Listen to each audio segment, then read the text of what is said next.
7 February सकाळी 7:30 वाजता मतदान सुरू झालं। माझ्या स्वतःच्या मतदान केंद्रावरती पहिलं मत करण्याचं भाग्य मला आज मिळालं। माझ्यासोबत मतदान करण्यासाठी सन्माननीय अशोक सावंत, भाऊ सामंत यांनी सुद्धा मतदान हक्क बजावला। एकंदरीत पाहता मालवण कुडाळ मतदारसंघ असो किंवा सिंधुदुर्ग जिल्हा असो, महायुतीला अतिशय चांगलं पोषक आणि उत्साही वातावरण या जिल्ह्यामध्ये आहे।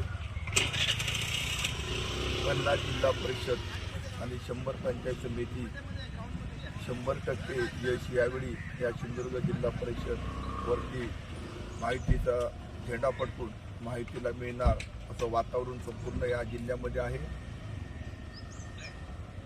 महाराष्ट्राचे माजी मुख्यमंत्री सन्माननीय राणेसाहेब, विद्यमान खासदार तसेच भारतीय जनता पक्षाचे प्रदेश अध्यक्ष आदरणीय रवींद्र चव्हाण, या जिल्ह्याचे पालकमंत्री नितेशजी राणे, आमदार निलेशजी राणे, आमदार दीपक केसर यांच्या माध्यमातून ही महायुती झालेली होती। आणि ही महायुती झाल्यानंतर या जिल्ह्यामध्ये अतिशय पोषक महायुतीला वातावरण निर्माण झालं। आणि कधी नव्हे ते महाराष्ट्रामध्ये सिंधुदुर्ग जिल्हा परिषदचा रिझल्ट या महायुतीच्या बाजूने 1 नंबरचा रिझल्ट लागेल। एक आगळा वेगळा विक्रम या जिल्ह्यामध्ये होईल महाराष्ट्रामध्ये, अशा प्रकारचं सर्व महायुतीच्या पदाधिकारी कार्यकर्ते यांनी काम केलेलं आहे। तर माझी खात्री आहे की 50 जिल्हा परिषदवरती 50 जिल्हा परिषद सीटवरती आमचा झेंडा फडकेल, पण 100 पंचायत समिती सीटवरती आमचाच झेंडा फडकेल।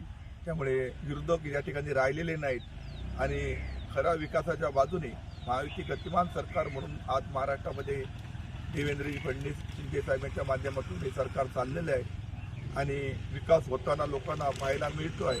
त्यामुळे विकासाच्या बाजूने महायुतीला मतदान मोठ्या संख्येने या जिल्ह्यातील मतदार करतील असा माझा विश्वास। आता मतदान करण्याचा मान आम्हाला प्रथम या ठिकाणी भेटला आणि या महायुतीच्या याच्या मार्फत विकास गंगा ह्या जिल्ह्यामध्ये येईल। ह्या जिल्ह्याचे नेते आदरणीय नारायण राणे साहेबांनी ही महायुती घडून आणली आणि घडून आणल्यानंतर या ठिकाणी प्रदेश अध्यक्ष सन्माननीय रवींद्र चव्हाण साहेब, ह्या जिल्ह्याचे पालकमंत्री नितेशजी राणे आणि ह्या तालुक्याचे आमदार निलेशजी राणे यांनी याच्यामध्ये अतिशय मेहनत घेऊन ही महायुती सर्वांनी घडवली आणि महायुतीमध्ये ह्या जिल्ह्याचे 50 जिल्हा परिषद सदस्य आणि पंचायत समिती 100 हे महायुतीलाच मतदान करून ही युती या संपूर्ण 8 तालुक्यामध्ये संपूर्ण सभापती असू दे, अध्यक्ष असू दे, हे महायुतीचेच बसतील आणि विकासाची गंगा या ठिकाणी आलेली आहे। सन्मान्य नारायण राणेंच्या माध्यमातून 1990 पासून हा जिल्हा स्वतः आल्यापासून विकासाच्या दिशेने धावत आहे।